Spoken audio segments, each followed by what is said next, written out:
Ruqyah itu scam, ruqyah itu penipuan. Kalau praktisi ruqyahnya mengklaim bisa menyembuhkan sihir, mengklaim bisa menghilangkan gangguan jin, apalagi kalau mengklaim bisa menyembuhkan penyakit medis. Nah itu konten yang aku buat tahun lalu, tapi terus aku nemu kalau ternyata ada loh dokter ruqyah. Dokter, beneran dokter, tapi percaya santet dan sihir. Dan dia memadukan konsep medis dan ruqyah. Kalau praktisi ruqyah ini punya lisensi dokter, jadinya bukan perdukunan ya nggak sih? Jadinya bukan penipuan gitu, atau belum tentu. Sebelum lanjut, aku mau berterima kasih dulu kepada teman-teman penonton yang join membership channel ini. Sangat berarti buatku, sangat membantuku untuk tetap bisa produktif konten. Dan untuk teman-teman yang belum jadi member, biayanya murah kok, 19 ribuan sebulan. Ya anggap aja kalian traktir aku es kopi susu sebulan sekali lah.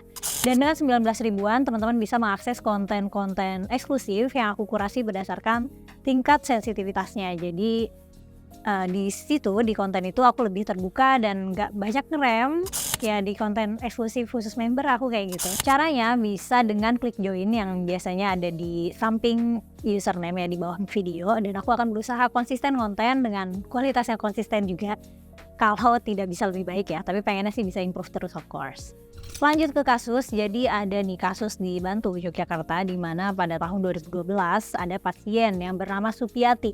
Dia menjalani prosedur untuk mengeluarkan benda asing tajam dari badannya, ada jarum, ada paku, ada kawat. Nah menariknya metode pengeluarannya itu ya melalui operasi, ada yang melalui operasi pembedahan sebanyak 3 kali. Dan abis itu dibacain doa gitu, terus benda-benda itu keluar sendiri, ada yang dari mulut, ada yang dari kulit gitu. Nah jadi rumah sakitnya itu namanya Rumah Sakit Nur Hidayah, dan mereka punya tim yang pakai metode Husnul Khotimah Care gitu. Caranya dibacain doa gitu kayak ruqyah. Menarik ya gak sih? Rumah sakit medis tapi punya divisi non medis. Nah ternyata rumah sakit itu foundernya adalah Sagiran ya, dokter Sagiran, dokter bedah sekaligus praktisi ruqyah. Dan ternyata itu bukan hal baru gitu, aku baru tahu aja. Ternyata memang ada dokter sekaligus praktisi ruqyah. Nah gini, aku bilang ruqyah itu scam atau penipuan kalau praktisi ruqyahnya mengklaim bisa menyembuhkan sihir, bisa mengklaim bisa menghilangkan gangguan jin, dan mengklaim bisa menyembuhkan penyakit medis kan. Nah berarti apakah ada ruqyah yang bukan scam? Ada ya. Ruqyah yang bukan scam itu yang nggak menjamin kesembuhan gitu, karena esensinya ruqyah itu kan kayak doa ya, dan nggak ada intervensi medisnya gitu. Dan yang namanya doa, outcome-nya atau hasilnya nggak bisa kita kontrol. Konsepnya kan minta ke Tuhan ya, minta tolong ke Tuhan. Tapi kan Tuhan itu maha berkehendak, yang mana kalau Tuhan berkehendak untuk tidak mengabulkan doa, ya udah nggak terkabul gitu, ya udah pengobatannya nggak berhasil. Nah udah gitu penyakit-penyakit yang biasanya diklaim bisa disembuhkan dengan ruqyah itu kan adalah penyakit-penyakit yang gak jelas ya, yang abstrak, dalam arti gak ada penjelasan medisnya gitu, kayak kemasukan jin, kena sihir, kena air. Dan gejalanya bisa apa aja, bisa mimpi buruk, bisa gak bisa konsentrasi, kecanduan musik gitu, misal kecanduan K-pop gitu, pusing terus, bisulan, jerawatan, jadi pemalas, ya bisa apa aja klaim gejalanya. Bahkan rumah tangga gak harmonis ya, misalnya di rumah berantem mulu nih sama suami, bisa aja itu dibilang oh ini indikasi gangguan jin gitu, atau indikasi gangguan sihir. Atau misalnya suaminya nggak bisa berdiri gitu, bisa juga oh ini karena disantet atau apa. Oh yang gejalanya benar-benar bisa apa aja. Jadi ya udah penyakit abstrak, penanganannya dengan metode yang abstrak juga. Penyakit yang nggak bisa dideteksi, nggak bisa diukur, nggak bisa dibuktikan, nggak bisa diamati.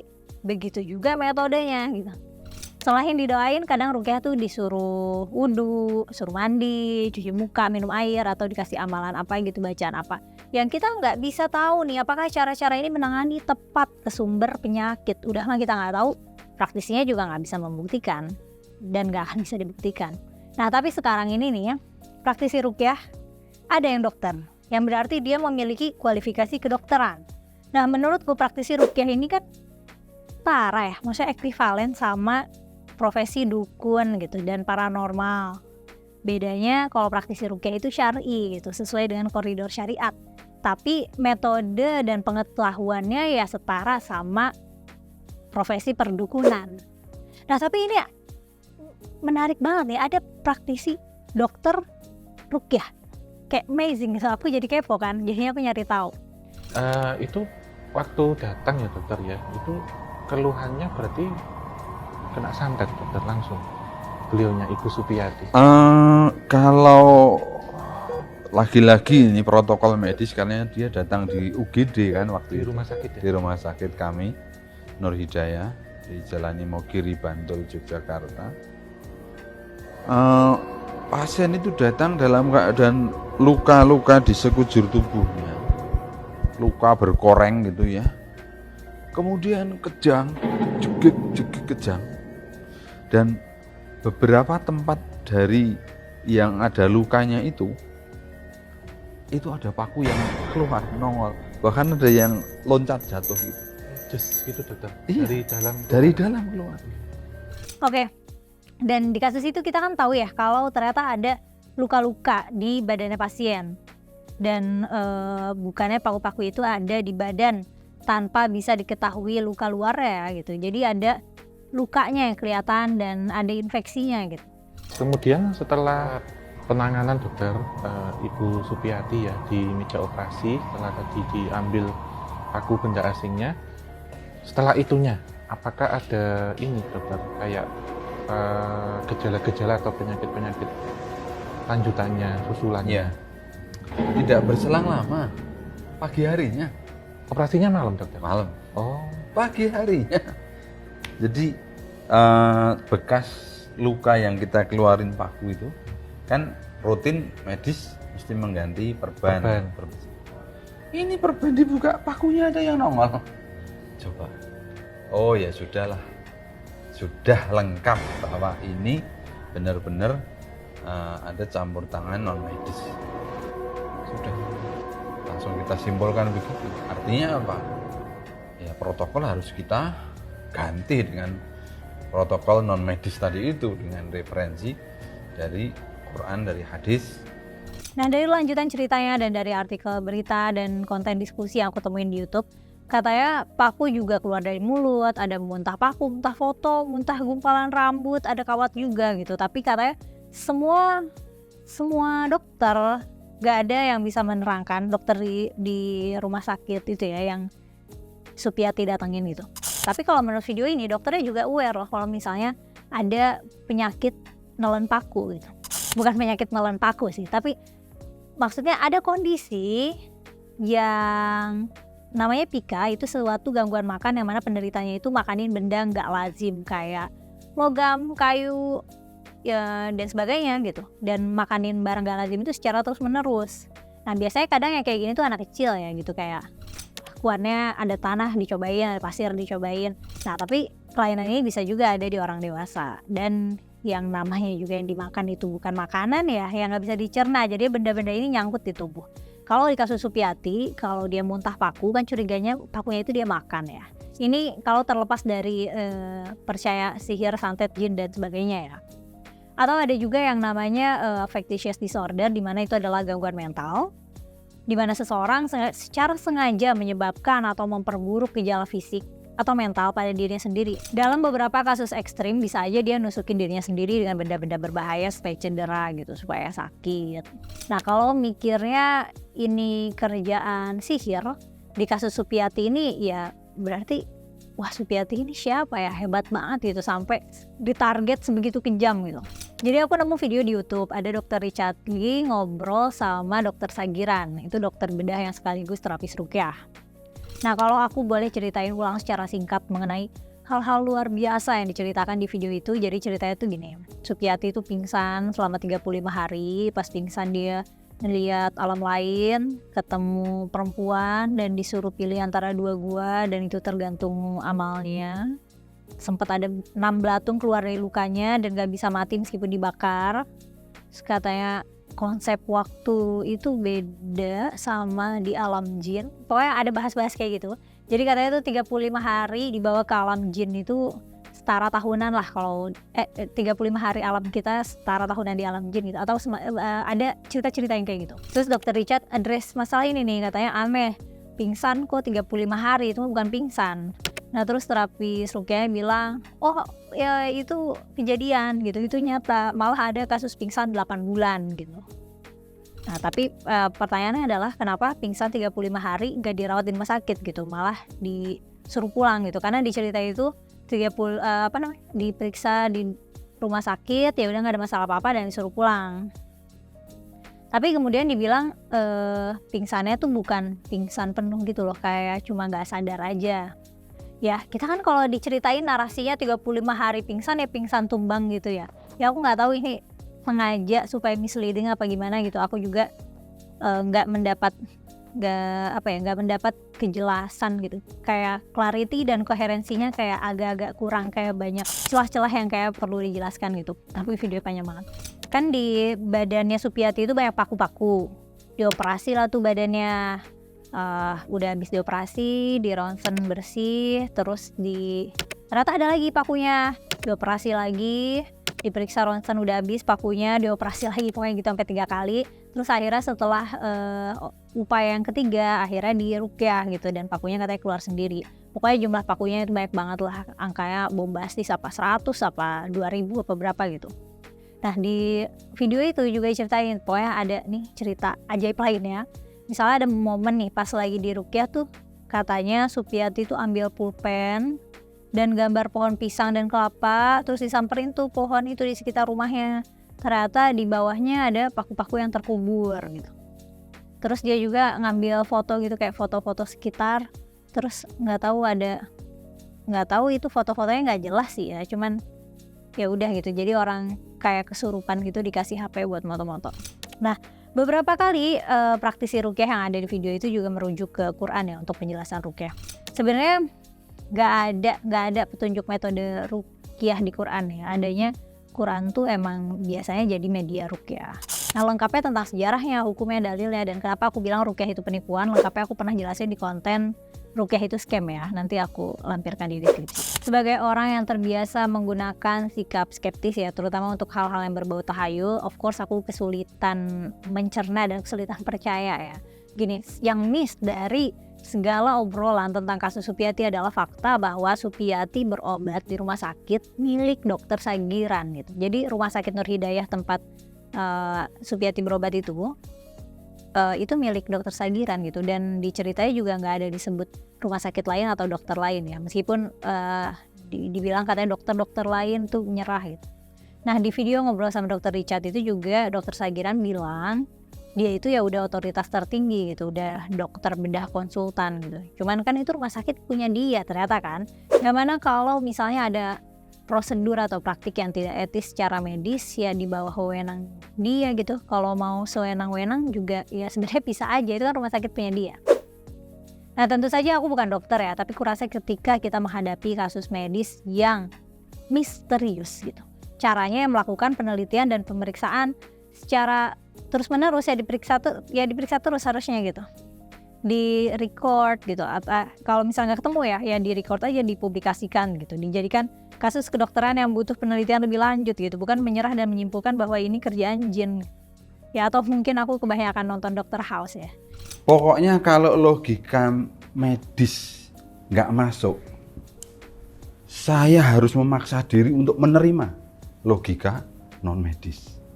Ya menariknya ya, sekaligus ironis sih gitu. Kok bisa-bisanya gitu dokter mengimplementasikan ini logika non medis gitu. Yang mana kata dia ada logika medis dan logika non medis gitu. Padahal kita tahu logika non medis itu tidak logis gitu. Dokter kok superstitious gitu. Aku kira semakin kita bisa memahami cara kerja tubuh manusia ya, kita akan semakin less superstitious. Jujur aku nontonnya jadi anxious ya. Aku jadi punya trust issue nih ke dokter. Kalau dokter pakai mental dukun buat apa ke dokter gitu. Kita kan ke dokter karena kita tahu dokter itu punya seperangkat ilmu ya, punya kredibilitas kedokteran yang memang sudah diuji terus menerus gitu dan diakui secara global. Yang dipakai malah framework dukun gitu. Kenapa nggak mengakui aja kalau misalnya nggak tahu gitu, dan dirujuk aja ke dokter lain atau rumah sakit lain gitu. Apakah kalau kita nggak menemukan penjelasan medis terus harus pakai pendekatan non medis gitu, atau harus cari penjelasan medisnya terus sampai dapat? Kan harusnya gitu. Dalam peradaban manusia kan sebelum ada dokter ada dukun. Nah kalau misalnya zaman sekarang dokter harus pakai jalur dukun ya, apa bedanya sama dukun? Ini kan jadi, aku ngelihatnya ini suatu kemunduran dalam perkembangan dunia medis ya. Tapi ternyata emang ada nih orang-orang yang meskipun udah jadi dokter sudah menempuh pendidikan dokter, udah jadi dokter profesional, tetap aja percaya sama hal-hal kayak kerasukan jin gitu, kayak sihir itu meskipun dia dokter. Ada juga nih yang kontradiktif di penjelasannya. Katanya dokter Sagiran, Ustadz Rukyah itu nggak bisa se-powerful dokter ya, kurang lebih gitu. Karena kalau misalnya kasusnya nih paku udah masuk gitu, udah masuk badan, ya harus dioperasi karena katanya doa segimanapun kan nggak akan mempan. Lalu tadi katanya pasca operasi ketiga ngeluarin pakunya itu dengan rukyah. Nah, kalau aku boleh melakukan penalaran deduktif ya untuk menganalisa kasus ini gitu, aku terpaksa jadi kayak terkesan suzon ya, karena aku akan punya pertanyaan lanjutan. Apakah rumah sakit Nur Hidayah ini, rumah sakit rukyah ini, dan profesi dokter rukyah ini ingin mengambil market pasien praktisi rukyah?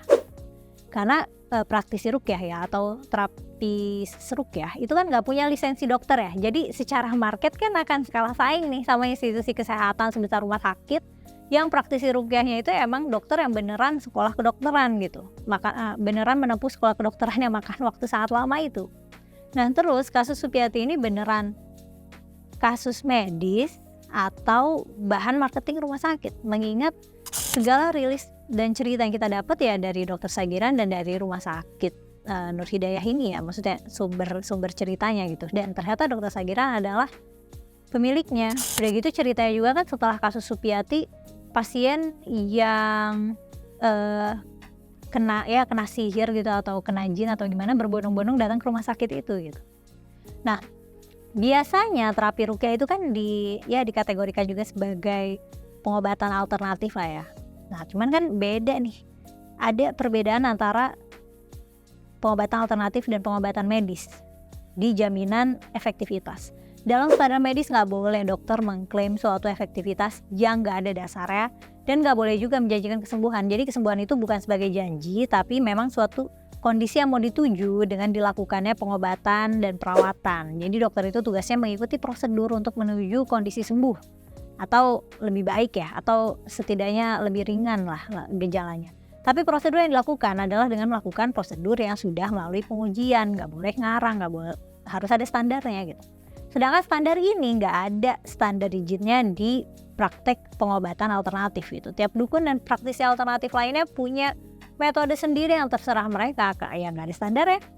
Udah gitu klaim efektivitasnya gede banget gitu. Ya misalnya kayak obat herbal gitu ya. Biasanya kan praktisi rukyah itu jualannya obat herbal gitu. Pernah gak nemu obat herbal atau tempat praktik pengobatan alternatif yang klaimnya tuh gede banget gitu. Klaimnya katanya bisa menyembuhkan banyak banget penyakit lah dalam waktu singkat gitu. Misalnya menyembuhkan kanker otak dalam 40 hari dengan meminum obat herbal ini gitu, atau dengan terapi ini gitu misalnya ya. Padahal nggak ada uji efektivitasnya. Nah itu nggak ada aturan jelas, sehingga pengobatan alternatif ya bisa main gede-gedean klaim aja. Sedangkan efektivitas dalam pengobatan medis kan bisa diketahui ya, misalnya success rate kesembuhannya gimana nih, risikonya apa, efek sampingnya apa gitu. Terus obat-obatan medis kan harus transparan ya soal efek samping obat gitu. Dokter harus transparan soal risiko dari suatu prosedur medis gitu. Penelitian mengenai efektivitas tindakan medis juga harus bisa diakses publik. Jadinya masalah klaim efektif ya bisa aja sama-sama mengklaim, tapi soal bukti ada yang punya bukti, ada yang enggak gitu. Medis itu punya bukti, alternatif nggak punya. Nah terus ada juga nih faktor waktu penyembuhan gitu ya. Dalam pengobatan medis kebanyakan perawatan itu bisa diprediksi rentang waktu penyembuhannya. Kalaupun nggak bisa disembuhkan, ya akan diprediksi nggak bisa sembuh, tapi bisa diringankan gejalanya. Akan butuh kontrol dan observasi dari dokter sampai sembuh, dan tentunya rentang waktu penyembuhan ini ya berdasarkan riset ya, udah diuji coba gitu. Misalnya virus tertentu akan bertahan di badan kita berapa lama gitu, akan menimbulkan gejala apa berapa lama ya gitu. Sedangkan pengobatan alternatif ini yang kita nggak tahu gimana praktisinya bisa determining waktu penyembuhannya. Jadi ya bisa aja dia klaim waktu penyembuhan yang lebih lama gitu, tapi prosedurnya mudah dan biaya murah, atau bisa aja dia mengklaim akan bisa menyembuhkan lebih cepat gitu. Tapi kan ini urusan percaya nggak percaya ya. Nah biasanya yang begini, pasien yang memilih jalur itu basisnya karena percaya aja. Percaya kalau dukun ini sakti gitu, kalau bisa nyembuhin kanker misalnya. Ustadz ini punya karomah gitu, atau ya punya kelebihan gitu, bisa ngilangin tumor, dan itu ya dibutuhkan kepercayaan aja. Nah, pertimbangannya untuk berobat ke pengobatan alternatif kayak ruqyah yang kayak gini ya, meskipun ya karena percaya aja ya, meskipun misalnya prosedur atau amalan yang dikasih nggak ada hubungannya sama perawatan penyakitnya. Lagian sebenarnya nggak ada lah yang namanya kondisi non medis. Yang ada adalah kondisi yang belum ada penjelasannya dari sisi medis, atau sebenarnya ada penjelasannya tapi ya memilih untuk menyimpulkan bahwa itu non medis. Memang dalam sikap beragama atau sikap beriman biasanya nuansa tahayul itu ya kenceng ya. Superstitiousness atau sikap percaya tahayul ini nggak selalu berkaitan sama sikap beragama, tapi sering juga berkaitan. Makanya kan ada ya cerita horor agama, dan itu bisa terasa make sense. Karena cerita tahayul dan konsep agama tuh seringkali membutuhkan cara pikir yang sama, pendekatan yang sama gitu, dengan magical thinking misalnya, atau dengan divine causation, hal-hal yang kayak gitulah. Nah, kalau dalam Islam sebenarnya ada ya larangan percaya tahayul, tapi sebenarnya ya dalam doktrin Islam sendiri ada tahayulnya juga, cuma diklaim sebagai fakta yang perlu untuk diimani dan perlu untuk dipercaya. Hal-hal seperti jin, sihir, santet dan sebagainya kan kalau kita melepas kacamata kerangka pikir beragama ya itu semua kan sebenarnya tahayul juga. Tapi kalau kita pakai kacamata agama ya itu jadinya bagian dari hal yang perlu diimani. Jadi dalam Islam gak boleh percaya tahayul dan hal mistis kecuali pada tahayul dan hal-hal mistis yang memang inheren di dalam doktrin Islam itu sendiri gitu. Jadi superstisinya pilih-pilih. Kalau percaya tahayul dan mitologi yang sesuai sumber Islam itu bukti iman. Kalau percaya tahayul yang gak sesuai ya itu syirik. Kalau aku pribadi dan aku juga merekomendasikan teman-teman untuk menggunakan philosophical razor atau silat filsafat untuk alat bantu berpikir dalam mencerna fenomena yang berurusan dengan hal gaib. Nah, aku konten ini lengkap ya, aku cantumkan juga di kolom deskripsi ya linknya. Dan untuk sekarang aku akan jelasin penggunaan silet filsafat ini untuk kasus Supiyati ya. Nah, misalnya kalau pakai Occam's razor, prinsipnya itu kan kayak penjelasan yang paling sederhana biasanya itu yang benar. Dalam kasus Supiyati, penjelasan paling sederhana ya kemungkinan bahwa paku dan benda-benda lain itu dimasukin seseorang, bukan jin gitu. Baik itu oleh Supiyati sendiri atau sama orang lain gitu. Nah, ini penjelasan yang sederhana dibanding penjelasan kalau misalnya dia dibawa jin 35 hari dan seterusnya itu cerita yang terlalu kompleks gitu. Kalau kita mau pakai silet Hitchens razor, prinsipnya itu gini, apa yang dapat dinyatakan tanpa bukti dapat ditolak tanpa bukti. Nah, dalam konteks kasus Supiyati, kalau ada klaim bahwa benda-benda logam tersebut adalah hasil dari kekuatan supernatural atau kekuatan mistis, ya tolak aja nggak apa-apa. Maksudnya iya emang ada bukti paku dan sebagainya, tapi apakah itu kelakuan jin dan hasil sihir ya itu kan kita nggak dapat buktinya, dan emang nggak akan bisa dibuktikan anyway. Bisa juga pakai Newton's Flaming Laser Word atau Eldest Razor yang menyatakan bahwa apa yang tidak dapat dibuktikan dengan eksperimen tidak layak diperdebatkan. Jika klaim tentang penyebab benda-benda logam dalam tubuhnya itu nggak bisa diuji atau diverifikasi secara ilmiah, ya perdebatan tentang klaim kalau misalnya ada jin yang bisa masukin itu ya nggak produktif gitu. Ya selama itu nggak diuji, selama itu nggak dibuka, dijadikan bahan penelitian ilmiah bersama, ya itu nggak layak untuk diperdebatkan. Tapi kan katanya emang itu tuh nggak bisa dijelaskan secara sains, itu non medis dan sebagainya. Itu mah kayak mekanisme perlindungannya ya gak sih? Tapi gini loh, kalau misalnya ada rumah sakit yang merujuk kamu untuk ruqyah, kamu akan gimana rasanya? Akan seneng karena ada harapan solusi baru dengan pendekatan ilahiyah gitu, sebut saja begitu, atau kamu malah jadi nggak percaya sama kualitas dari layanan kesehatan di institusi itu? Karena ada alasan jelas kan kenapa kita memilih ke dokter daripada ke dukun. Gimana kalau kita ke rumah sakit tapi malah dapet treatment dukun gitu? Kamu akan kecewa atau kamu akan senang karena itu sesuai dengan yang kamu percaya? Apakah kombinasi profesi dokter dan praktisi ruqyah itu adalah sesuatu yang keren gitu, karena memadukan konsep mistis dari agama dan konsep sains sebagai ranah yang sering dibilang ilmu dunia? Atau itu hal yang mencurigakan mengingat kita nggak akan pernah bisa menguji metode praktisi ruqyah yang mana itu beda sama metode dokter gitu. Metode dokter itu kan bisa terus dievaluasi dan dikembangkan. Dan aku pengen nanya deh, kamu tuh percaya nggak sih sama kasus Supiati itu? Ada nih bukti foto ronsen paku dan lain-lain, dan ada pakunya juga disimpan di toples gitu. Ada bekas luka, ada cerita korban, ada cerita dokter. Tapi itu semua cukup nggak? Coba deh aku minta analisis kamu di kolom komentar. Dan makasih udah nyimak sampai selesai. Sampai ketemu di konten selanjutnya.